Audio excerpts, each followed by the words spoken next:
n'umunsi utazibagirana.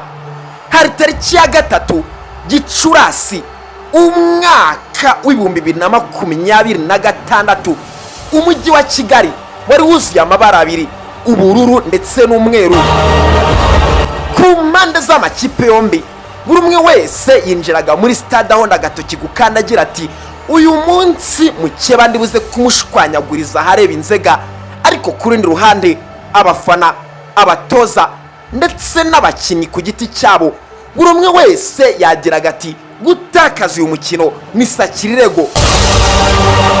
Birumvikana stade Amahoro yari yakubise yuzuye ku kigero cya 80%, ari nako abafana barimbaga indirimbo z'amazamuka zisingiza amakipe yazo. Bamwe barimbaga Murera, abandi barimba Nyamukandagira. Ubwo ni nabwo amajwi yazamukaga muri stade, maze uruhumbagiza rw'abafana bari buzuye muri stade Amahoro bose bakanyeganyeza stade. Birumvikana ibintu byari bisa n'ibigiye gucika. Abakeba bari bagiye guhondagurirana muri stade Amahoro. N'umukino watangiye ikipe ya Rayon Sport isa n'ifite ubwoba bwinshi igihunga kubera imyaka 3 yose imaze kubitwa na mukeba. Ariko ku rundi ruhande ikipe ya APER nayo yagiraga ubwoba igira iti ese mukeba yaza kumpondagura namukizwa n'iki? Birumvikana ikipe ya APER imaze igihe yitwara neza kurusha ikipe ya Rayon Sport, yari isa naho ifite igitinyiro kandi ikaba yari ifite icyizere cyo gutwara uyu mukino. Ku isaha y'isa 12 Ishimwe Claude uzwi nka Cucuri nibwo yahushe mu ifirimbi maze atangiza intambara hagati y'abakeba. Ikipe ya Rayon Sport yatangiye isa niyatakisha ikipe ya Nyamukandagira, ari nako abafana b'ikipe ya Nyamukandagira bagiraga bati ese mukeba yaza kutwigaranzura akaduhonda kanyafu kunda byaza kugenda bite? Ikipe ya Rayon Sport yaje gutangirana amashagaga amakaka. Ku munota wa mbere yahise ibona kufura, ariko ntibyagenze neza.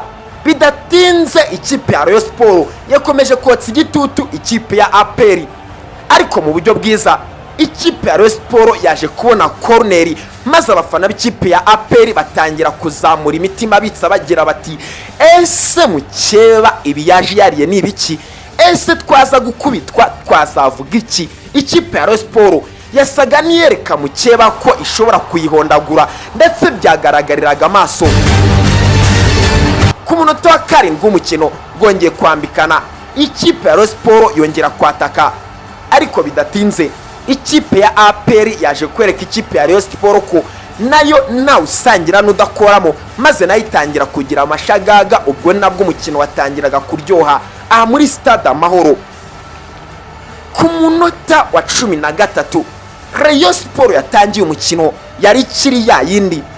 Rayon Sport yaje gushwa igitego cyari cyabazwe, ariko Adolphe atabara hakiri kare.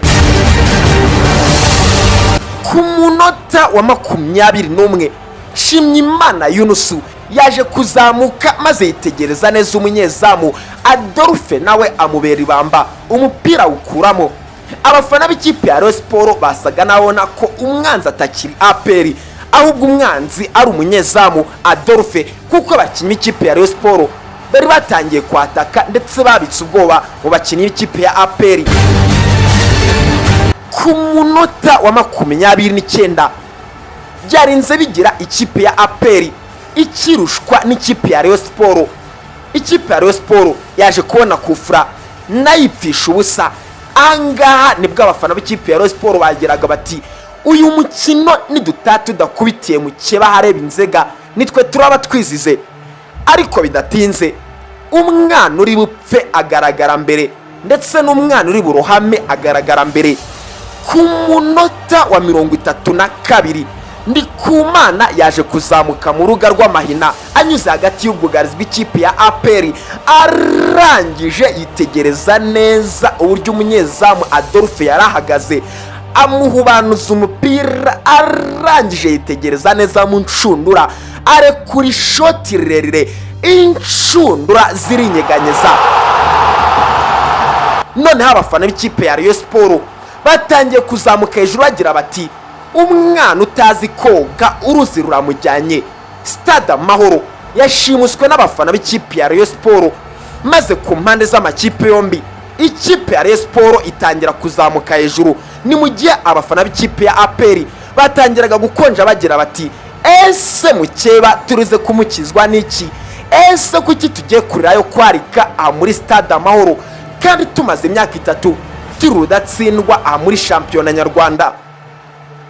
Ku munota wa 39 w'umukino byagaragaye neza ko ikipe ya APER yarirushwa, ariko bigeze ku munota wa 39 w'umukino ikipe ya APER yahashije igitutu ikipe ya Rayon Sport isa n'ishakisha intsinzi yayisora mu gice cya mbere cy'umukino binganya.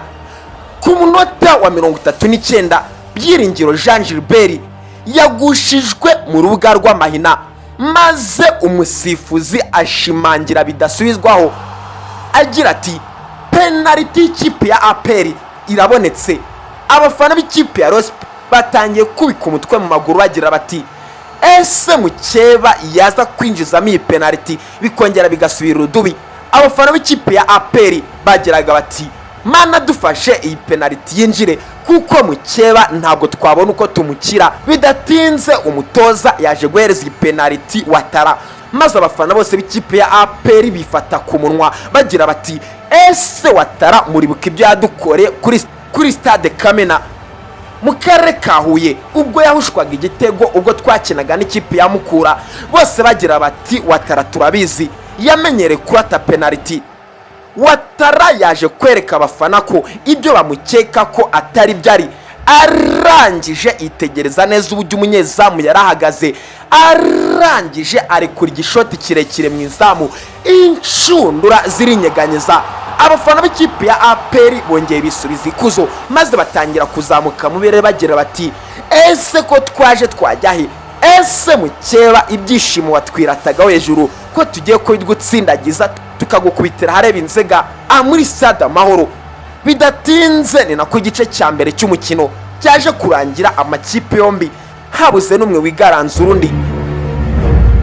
Igice cya kabiri cy'umukino cyaje gutangira ikipe ya Rayon Sport isa n'ifite ubushongore n'ubukaka, ndetse yongera kwerekanya mukandagira ko ishobora kongera kwitsibura igitego igatahirira mu myotsi nka Bakame. Ikipe ya Rayon Sport yakomeje guhasha igitutu ikipe ya APER. Ku munota 50 ikipe ya Rayon Sport yaje kurokoka mu gitego cyari cyabazwe, ariko Chimanga yaje kurokora ikipe ya Rayon Sport. Ku munota wa 53 Rayon Sport Likawa Kitoko yaje gushwa igitego, maze abafana bose batangira kuvuga bati ese Kitoko byakugendekeye bite. Adolphe yaje kurokora ikipe ya APER mu buryo budasubirwaho ubwo Likawa Kitoko yari yazamutse ndetse amutera umupira, ariko Adolphe atabara hakiri kare. Ku munota wa 63 ikipe ya APER yaje kubira ibyuya, maze itangira gusimbuza. Denis Omedi ndetse na Mameri Dawo baje kwinjira mu kibuga basimbuye Jean Gilbert ndetse na Kiwanuka. Ariko ku munota wa 63 APER yaje gushwa igitego ubwo Watara yerezaga pasi Ganueli, ariko Kwizera Olivier yaje gutabara hakiri kare maze atuma ruboneka awushira hanze y'ikibuga. Ku munota wa 73 Foster Kawo ndetse na Ndikumana Sumani baje gusohoka mu kibuga basimbuye na Habimana Yves ndetse na Mugisha Didier. Ku munota wa 80 w'umukino hari ingingo yaje guhabwa ikarita y'umuhondo ubwo yagaragaraga asa n'uburana anenga imisifurire yari mu kibuga. Yaje gukubitwa ikarita y'umuhondo, maze abafana b'ikipe ya Rayon Sport atangira kuvuga bati ese ko amakarita atangiye gucicikana ahabwa abatoza biribuze kugenda bite.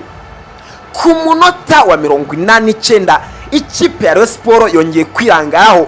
Habingingo Yves yahaye umupira mwiza Mugisha Didier, ariko Adolphe aza kuoboroka maze igitego gipfuba kuri uwo munota kandi cyari cyabazwe. Abafana b'ikipe ya Rayon Sport batangiye kuvuga bati ese byatugendekeye bite. Bidatinze ni nako umusifuzi yaje guhwa mu ifirimba agira ati umukino urarangiye, cyo ni mugende, ariko icyo tubonye ikipe ya Rayon Sport yari yaruhije cyane bidasubirwaho ikipe ya APER. Abafana b'ikipe ya APER nabo ubwabo babivuga badashidikanya ko ikipe ya Mukeba yari yabaruhije cyane.